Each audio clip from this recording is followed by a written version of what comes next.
All right, sixth grade. So I am sitting outside at my house in Chino Hills right now, hanging out with my dog, Holly. Say hi to the kids. Can you say hi to the kids? I don't know if you guys can see her. She's being shy right now. She doesn't want to say hi. That's okay, though. So, in this video, I am going to be talking about questions 1 through 10 on the study guide.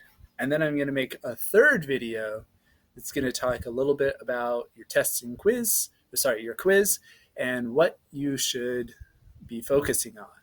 Also talk about the structure of the quiz and how it's going to work online. So look for that in the next video. Then on Monday, I'm going to set up a live Q&A. So I don't know if I'm going to do YouTube live or if I'm going to do it on Zoom, but I'm going to figure it out tomorrow, and I'll give you the information so that you can participate in our live Q&A session. So you can ask me any questions you want about the quiz. All right. With that said, we are going to do questions 1 through 10 on this study guide. So, number 1, describe Gupta achievements in math and astronomy.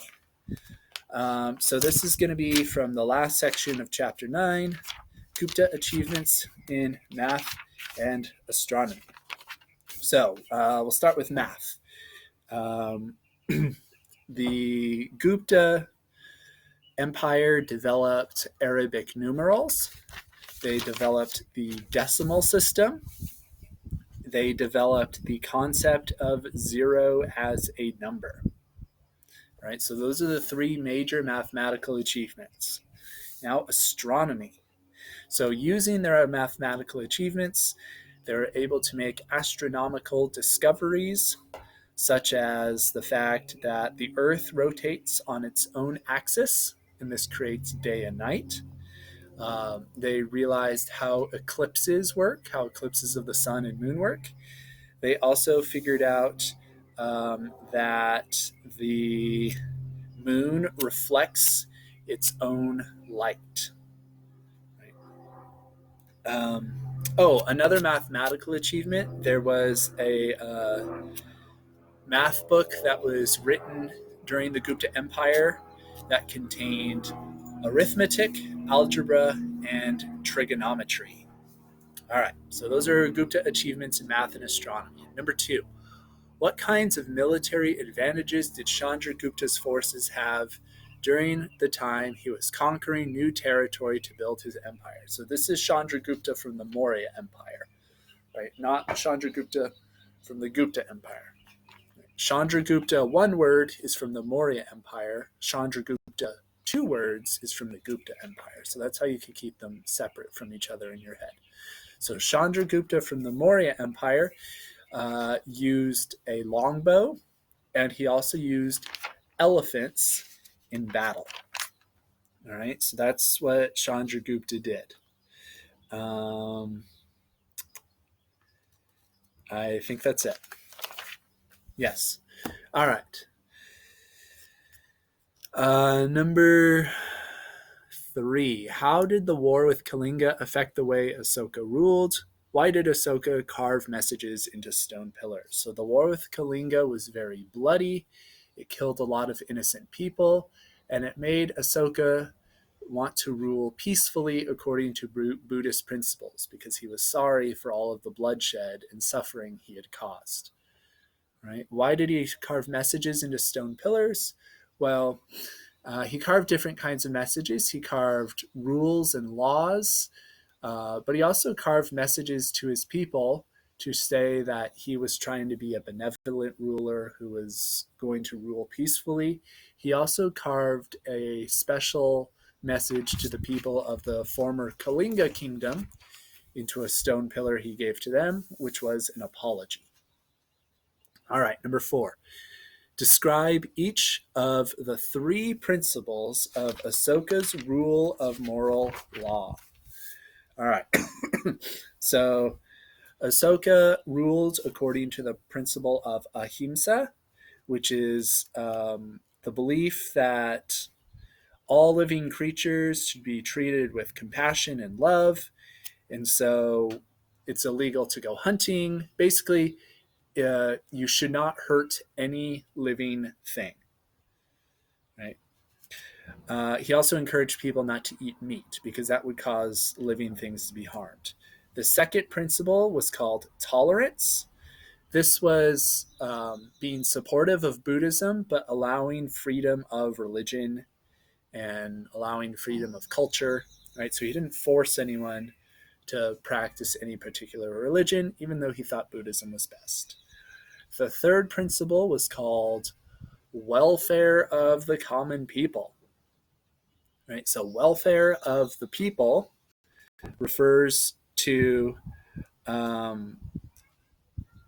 let's see. Oh, that means that it's the duty of a ruler to take care of his people. So he built hospitals, he built drinking wells, he built a road system. So those are Ahsoka's 3 principles of moral law. All right. Number 5. Why was the improvement of medical textbooks an important step in the progress of medical science? So this, again, is from the last section of the book, Achievements Under the Gupta Empire.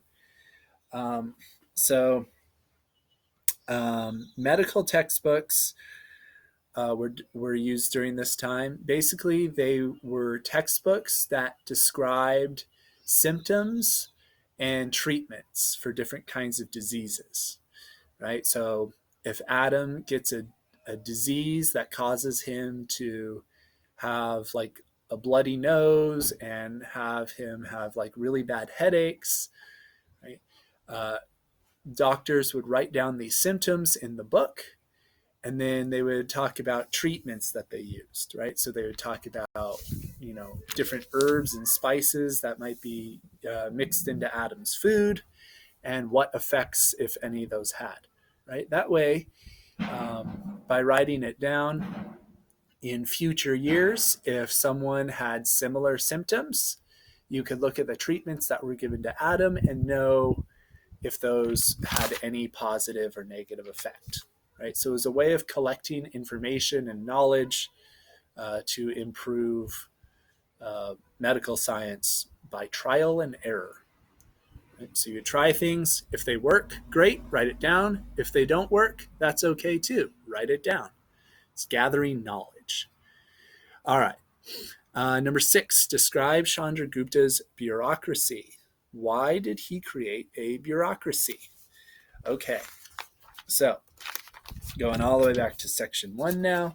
Chandragupta created a bureaucracy because he needed to have control over his vast empire. His vast Maurya empire. It stretched over thousands of miles and had a lot of different languages and cultures in it. So remember, a bureaucracy is a system of government based on, you appoint officials to carry out rules that are established by the leader. Right? So Chandragupta's bureaucracy was made up of a few parts. Number 1, he divided his empire into 4 regions, and he put 1 official in charge of each region. And those officials were supposed to carry out his orders. Right? And then each region was divided into provinces. Right? And so provinces are like subdivisions of a region. They're really small pieces of a region. And he would put officials in charge of those provinces. So the officials in charge of the provinces would report to officials in charge of the region. Officials in charge of the region would report to Chandragupta. Chandragupta also divided the work of government into 6 committees. Each was in charge of a specific task. So, for example, one committee might be in charge of collecting taxes, another committee might be in charge of agriculture, another one might be in charge of the military. Right? These are what Chandragupta did to create his bureaucracy. Okay, I am going to stop this video and I'm going to make a part 2 right now because I'm almost out of time. So we'll pick up with number 7 in the second video. If I can figure out how to stop this.